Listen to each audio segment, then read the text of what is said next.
Hello everyone. आज हम discuss करने जा रहे हैं लीड कोड डेली क्वेश्चन का question number 3356 zero array transformation second. एक मीडियम लेवल का क्वेश्चन है। डिस्क्रिप्शन को रीड आउट कर लेते हैं। You are given an integer array nums of length 10 and a 2D array queries where queries I is equal to an array li, ri, value at I। तो एक array दिया गया है nums नाम का जिसकी लेंथ n है, और एक हमें क्वेरीज का एरे दिया गया है जिसके हर एक इंडेक्स पर तीन वैल्यूज हैं l, r and a value. Every query represent the following action to be performed on array nums. Decrement the value at each index in the range L to R inclusive in nums by at most value at I। तो आपको हर एक query के against एक decrement operation perform करना है nums array पर, जो कि एक रेंज पे परफॉर्म होगा इंक्लूसिव L टू R। उसमें जितने भी एक इंडेक्स आ रहे हैं L टू R रेंज में, उसको आपको डिक्रीमेंट करना है बाय एटमोस्ट वैल्यू आई। मतलब अगर वैल्यू 5 है तो आप 0 to 5 कोई भी एक नंबर ऑप्ट कर सकते हैं अपनी मर्जी से, और उस इंडेक्स पे L टू R के किसी भी एक इंडेक्स पे उस नंबर से डिक्रीमेंट कर सकते हैं वहाँ पे जो पहले से ही नंबर प्रेजेंट है। सेकंड दिया गया है the amount by which each value is डिक्रीमेंटेड can be chosen independently for each index. तो काफ़ी मेजर ऑब्जर्वेशन, जो एटमोस्ट वैल्यू आप चूज कर रहे हो वो आप रेंज के लिए चूज नहीं कर रहे हो, आप इंडिपेंडेंटली हर एक इंडेक्स के लिए भी चूज कर सकते हो। मतलब एल टू आर अगर 0 to 2 है तो आप 0th इंडेक्स पे किसी और वैल्यू से डिक्रीमेंट कर सकते हो, 1 पे किसी और वैल्यू से डिक्रीमेंट कर सकते हो, बट वो वैल्यू रहेगी एटमोस्ट वैल्यू जो आपको दी गई है आपकी क्वेरीज के इंडेक्स पे।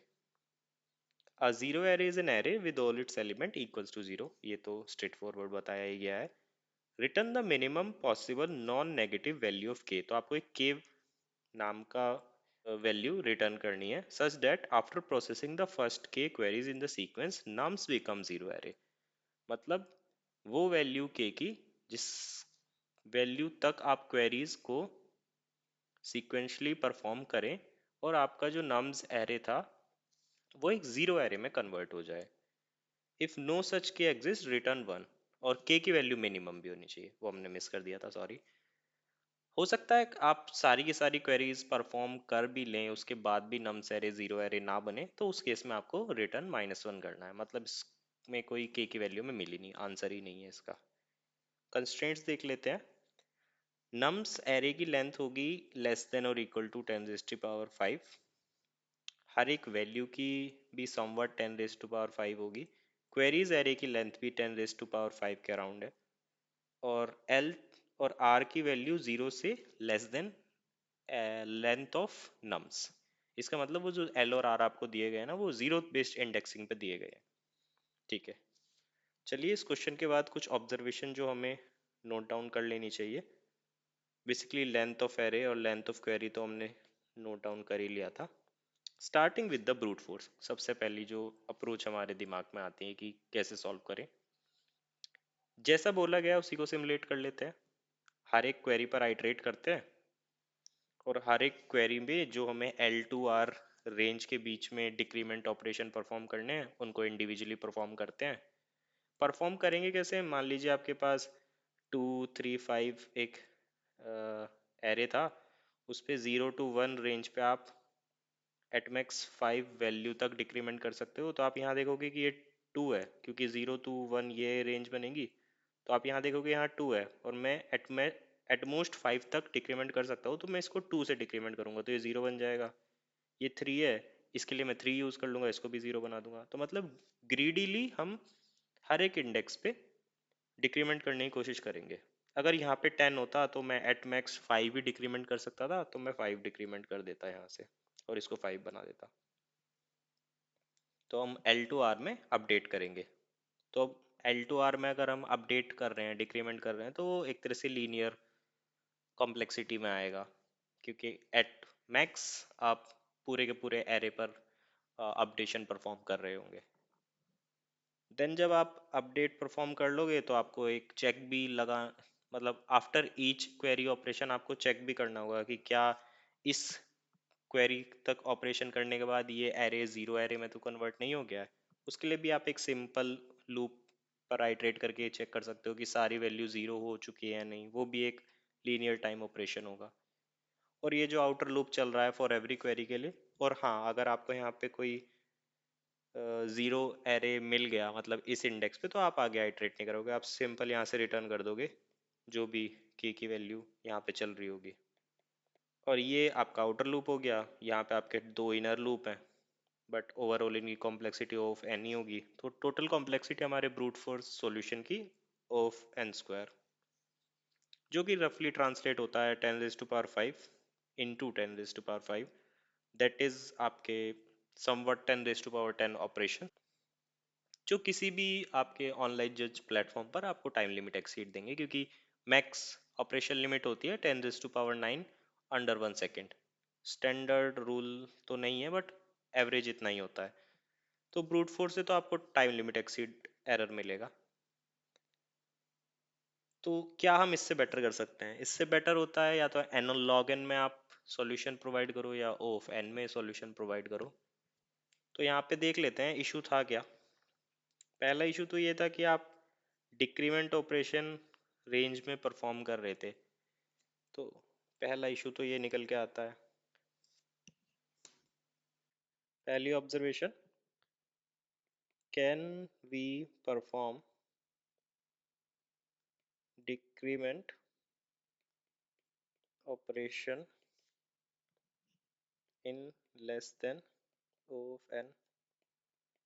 क्या हम इससे बेटर कर सकते हैं?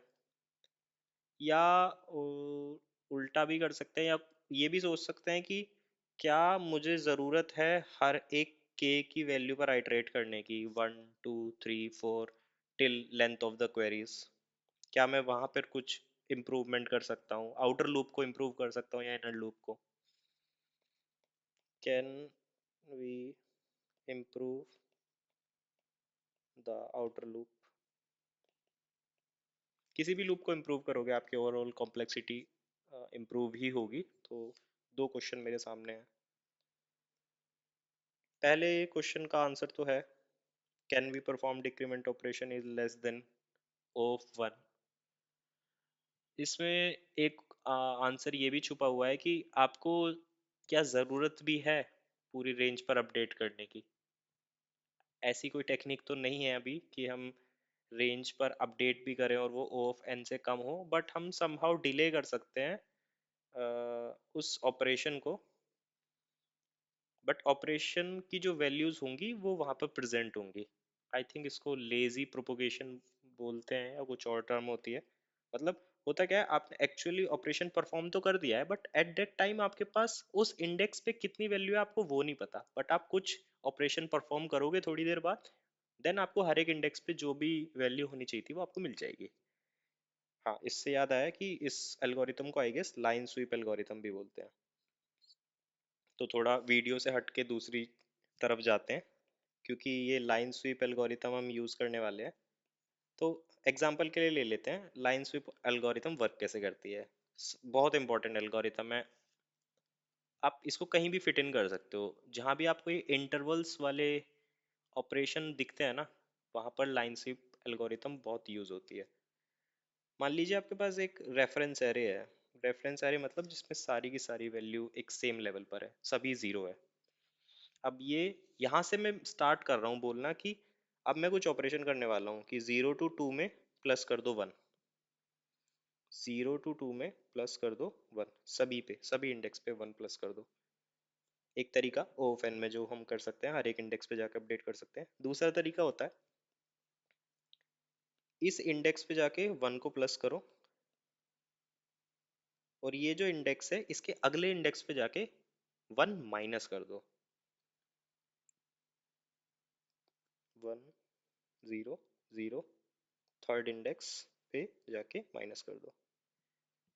ठीक है, बट क्या अभी मैं ये बता सकता हूँ कि जो फर्स्ट इंडेक्स है उस पे जो वैल्यू है वो सही है या गलत?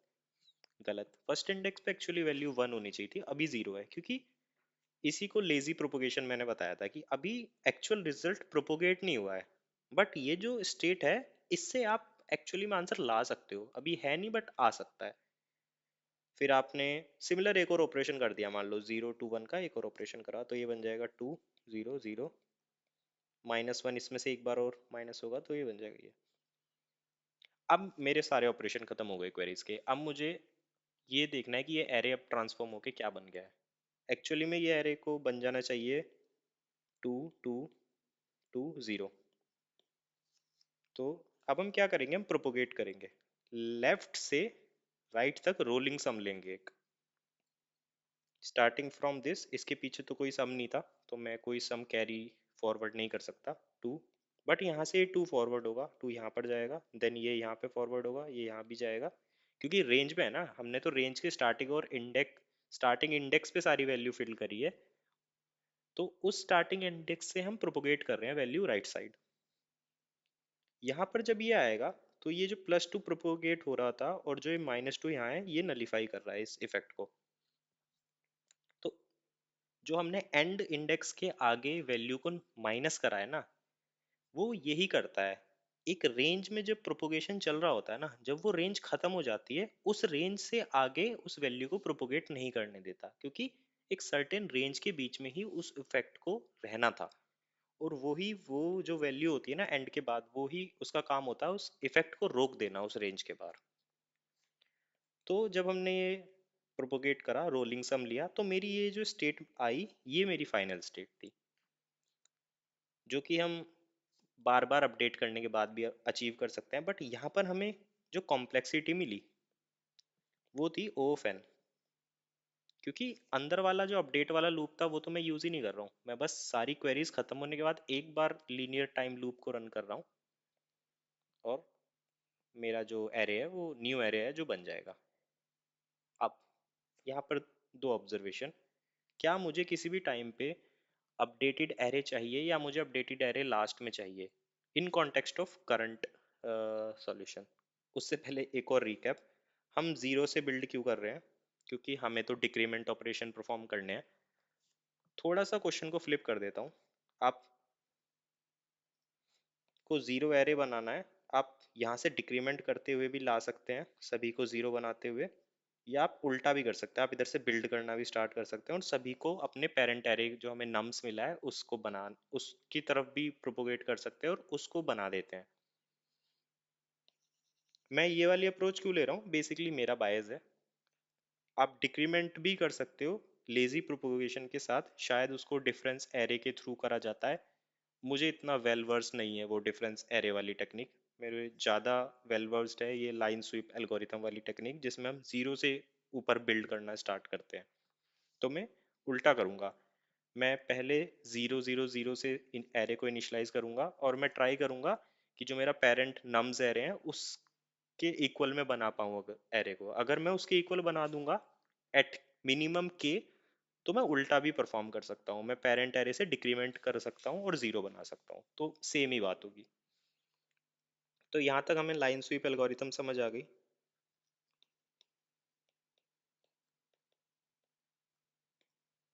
हम 0 to पेरेंट एरे बिल्ड करेंगे, ये भी हमें पता लग गया।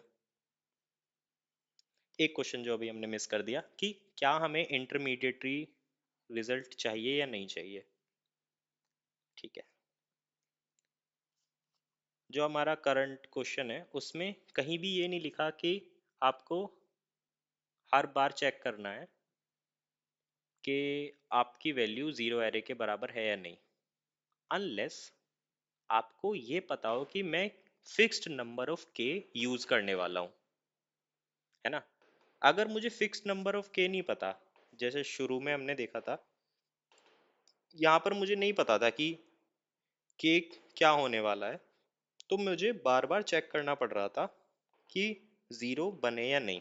और अगर मुझे ये बार बार चेक करना पड़ रहा है कि सारे एरे के एलिमेंट ज़ीरो बने या नहीं, देन मुझे इंटरमीडिएटरी रिजल्ट जो यहाँ नहीं बन रहा वो मुझे चाहिए। तो line sweep algorithm will work correctly here, but अगर मुझे, मेरे पास एक फिक्स्ड नंबर ऑफ के नहीं है, fixed number of k is not present, then we need intermediary result. तो अब ये हमारी सेकंड प्रॉब्लम हो गई कि अगर लाइन स्वीप एल्गोरिथम यूज करनी है तो के की वैल्यू फिक्स होनी चाहिए। बट अगर के की वैल्यू ही फिक्स होती तो मैं मिनिमम वैल्यू ऑफ के की मिनिमम वैल्यू के निकाल ही क्यों रहा होता, अगर मुझे पता है कि के की वैल्यू क्या होने वाली है। ठीक है, थोड़ा सा शब्दों को घुमा देते हैं। फिक्स नंबर ऑफ के की value does not mean answer, it does not mean minimum K value, it's just mean random कोई भी K value one to length of queries, चाहे वो गलत भी हो उससे हमें कोई मतलब नहीं है। मेरी लाइन स्वीप एल्गोरिथम को वर्क करने के लिए मुझे फिक्स नंबर ऑफ के की वैल्यू चाहिए। अब वो सही है या गलत है डजेंट मैटर, एक फिक्स्ड वैल्यू चाहिए। बट वर्स्ट केस में मैं क्या कर सकता हूँ, मैं वर्स्ट केस में वन से लेके लेंथ ऑफ क्वेरी की सारी वैल्यू के की प्रोवाइड कर सकता हूँ लाइन स्वीप एल्गोरिथम को, बट वो तो वही बात हो जाएगी, फिर एन स्क्वायर में चला जाएगा। अब यहाँ पर मेरे को बाइनरी सर्च का कॉन्सेप्ट लाना होगा। मैं के की सारी वैल्यू नहीं दे सकता, लेंथ ऑफ क्वेरीज इतनी तो हो सकती है की वैल्यू, सॉरी जीरो भी हो सकती है। मैं कोई भी ऑपरेशन परफॉर्म ना करूँ और पेरेंट एरे जो है पहले से जीरो जीरो जीरो है तो जीरो भी हो सकती है, जीरो से स्टार्ट करते हैं। अब अगर मुझे यहाँ पे ऑफ एन की जगह लूप को ऑफ लॉग एन में चलाना है तो बाइनरी सर्च ही करना पड़ेगा। बाइनरी सर्च के लिए मोनोटोनिक होना चाहिए रिजल्ट, आई थिंक यही बोलते हैं। तो अगर के की वैल्यू यहाँ पर गुड है, कोई भी प्रोबेबल के बोल देते हैं, पॉसिबल के बोल देते हैं, ये एक वैल्यू है पॉसिबल के जो कि बाइनरी सर्च की टर्म में हम मिड वैल्यू को बोलते हैं। तो ये बोलता है कि अगर के यहाँ पर आंसर दे रहा है कि इट इज गुड, मतलब ये एक पॉसिबल आंसर हो सकती है, तो इसके आगे वाले सारे आंसर पॉसिबल आंसर होने चाहिए या पीछे वाले नहीं होने चाहिए। सर्टेन कोई कैरेक्टरिस्टिक होगा तभी तो मैं इस पे इसको बोलूंगा ना कि ये मोनोटोनिक है और मैं इस पे बाइनरी सर्च लगा सकता हूँ। तो एक बार चेक कर लेते हैं कि क्या ऐसी प्रॉपर्टी लाई करती है के की वैल्यू पर। तो मान लीजिए कि आपके पास एक एरे है 5 5, सिंपल दो लेंथ का एरे, ये मेरा नम्स है, और आपके पास क्वेरीज है 0 1 5 0 1 5 0 1 5, है ना आपके पास लेंथ 3 की क्वेरीज का एक एरे है। आपने फर्स्ट वैल्यू उठाई के इक्वल्स टू 1, जब आपने इस पे ऑपरेशन परफॉर्म करा ये तो पहली ही के इज इक्वल टू 1 में 0 0 बन गया, करेक्ट, वेरी गुड।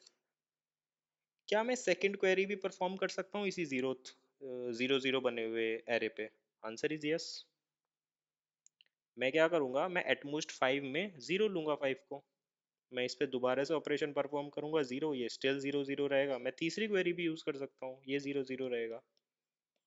डिडक्शन, अगर एक सर्टेन इंडेक्स पे जाके, सॉरी एक सर्टेन के वैल्यू पर जाके मैं जीरो एरे बना सकता हूँ, तो मैं उसके आगे जितनी भी वैल्यूज होगी उनसे भी जीरो एरे बना सकता हूँ। मैं उन सभी क्वेरीज में जीरो डिडक्शन करना स्टार्ट कर दूंगा। तो एक आंसर हमें मिल गया कि यहाँ पर मोनोटोनिसिटी, सॉरी मोनोटोनिक है हमारा, आगे जो आंसर आने वाला है वो मोनोटोनिक है।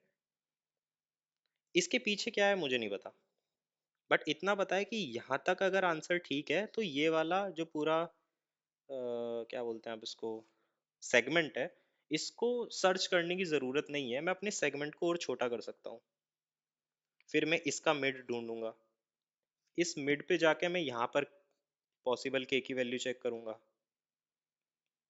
अगर मुझे पता लगा कि ये यहाँ पर नहीं हो सकता, अब उल्टा सॉल्यूशन ले लेते हैं।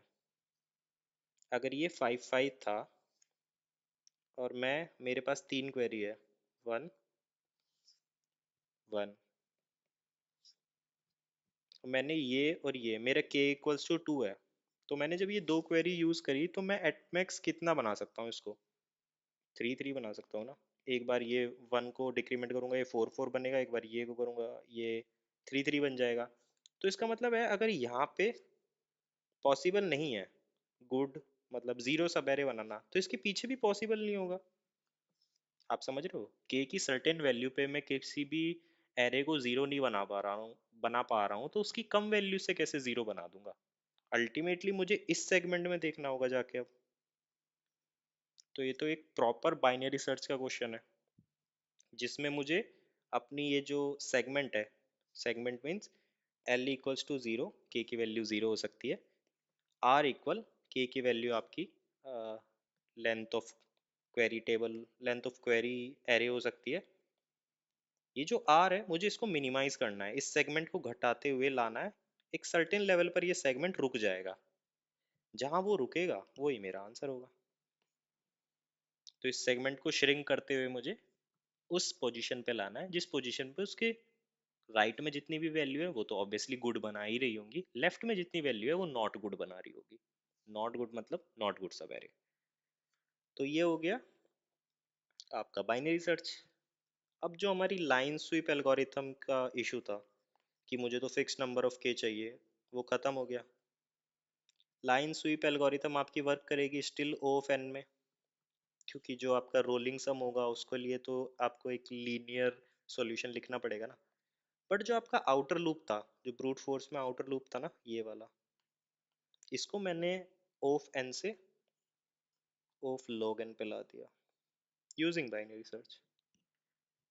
तो यही था इस क्वेश्चन में मेन, बाइनरी सर्च का पता करना कि बाइनरी सर्च, उससे ज़्यादा ये पता करना कि बाइनरी सर्च लग क्यों रही है एग्जैक्टली ज़रूर, एग्जैक्टली आप प्रूव कैसे कर पा रहे हो कि हाँ इस सर्टेन पॉइंट के बाद मोनोटोनिक है आंसर और इससे पीछे भी मोनोटोनिक है, वो प्रूव करना ज़्यादा इम्पोर्टेंट है।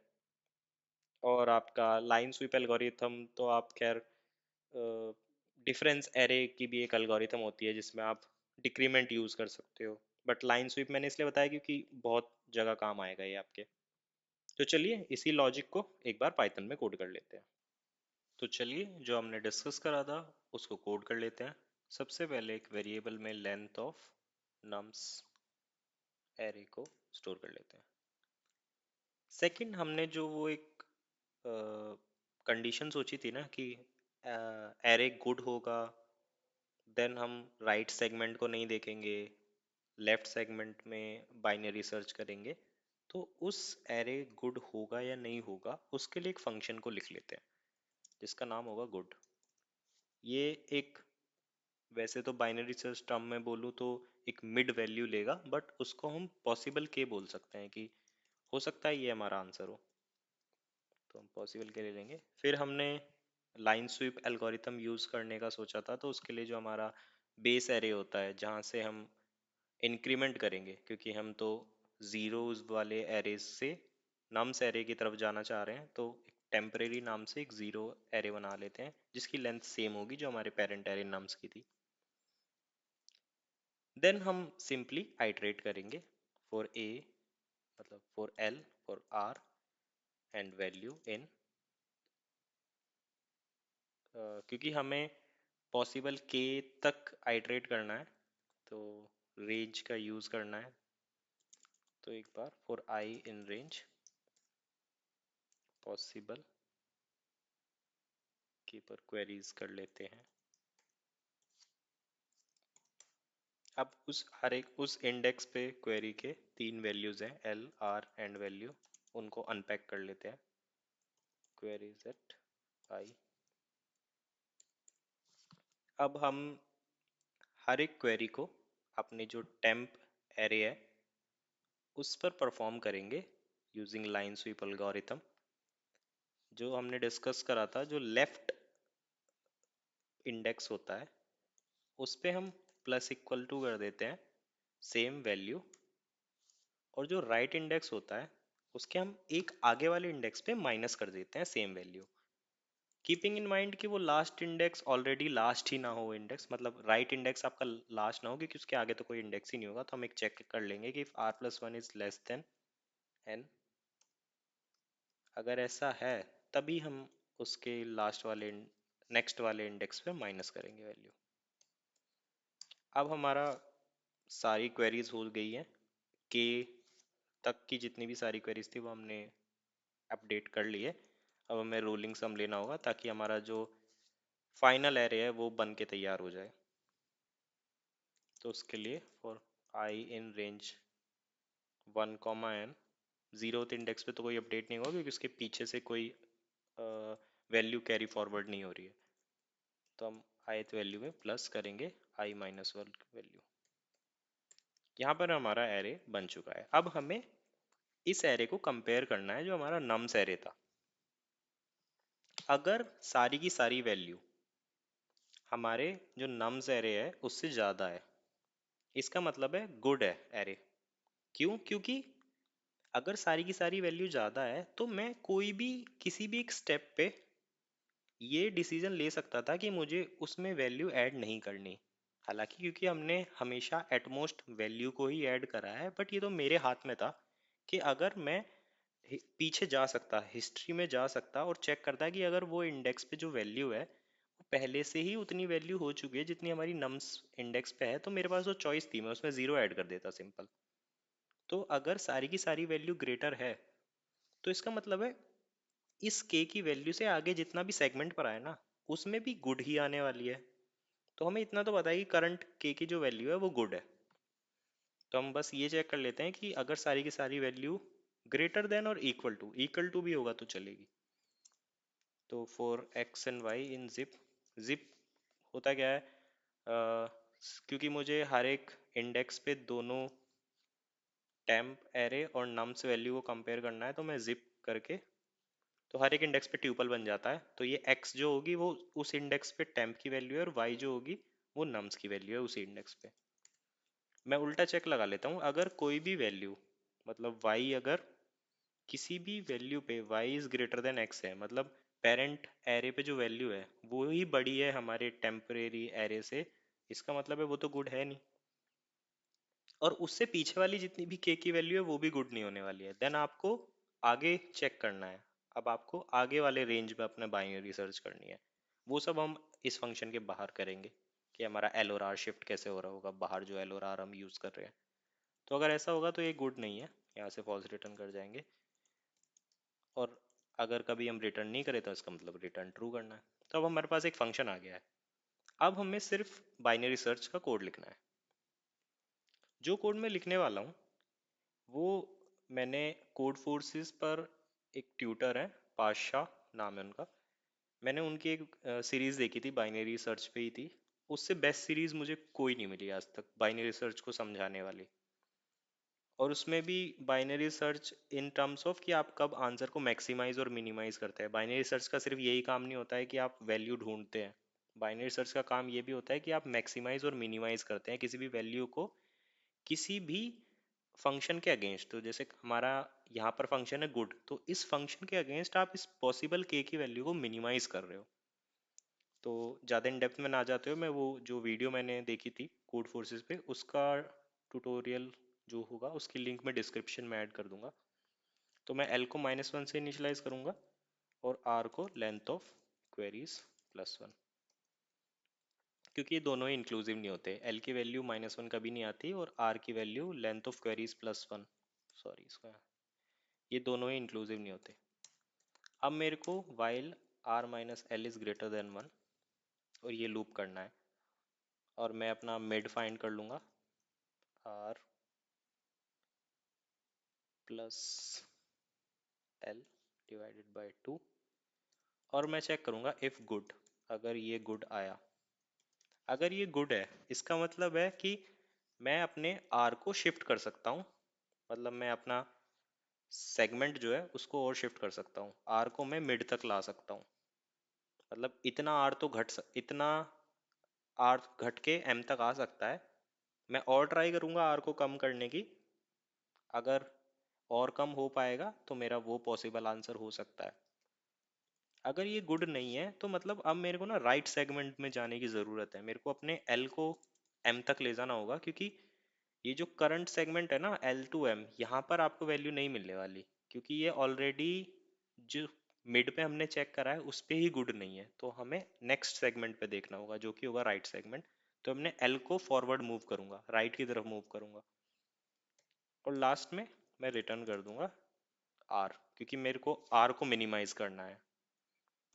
बस इसमें एक कंडीशन होगी, इफ आर अगर लेंथ ऑफ क्वेरीज +1 है, मतलब अगर कभी आर शिफ्ट ही नहीं हुआ, आर कभी घट के लेफ्ट की तरफ आया ही नहीं, कोई भी आइट्रेशन ऐसी नहीं थी जिसमें आपका जो वैल्यू थी मिड की उसने गुड रिटर्न कराओ। अगर कभी ऐसी वैल्यू ही नहीं आई, मतलब इसका ये है कि आपके पास कोई वैल्यू ही नहीं है जो कि आपके एरे को ज़ीरो बना सके। उस केस में आपको -1 रिटर्न करना है। तो मैं -1 रिटर्न करूंगा इस केस में जब आर की वैल्यू कभी शिफ्ट ही नहीं हुई, ये वाला कोड कभी चला ही नहीं। एल्स मैं सिंपली आर को रिटर्न कर दूंगा, क्योंकि हम मिनिमाइज कर रहे हैं। मैं राइट वाले इंडेक्स को घटाता हुआ ला रहा हूँ। तो यही कोड था। ये कोड आप और बेटर समझेंगे जब एक बार आप डिस्क्रिप्शन में जो मैं वीडियो ट्यूटोरियल ऐड करूंगा आप उससे एक बार गो थ्रू हो जाएंगे। तो चलिए एक बार इनपुट टेस्ट केसेस को रन कर लेते हैं। Name m is not defined, okay इसको मिड है। Name b is not defined,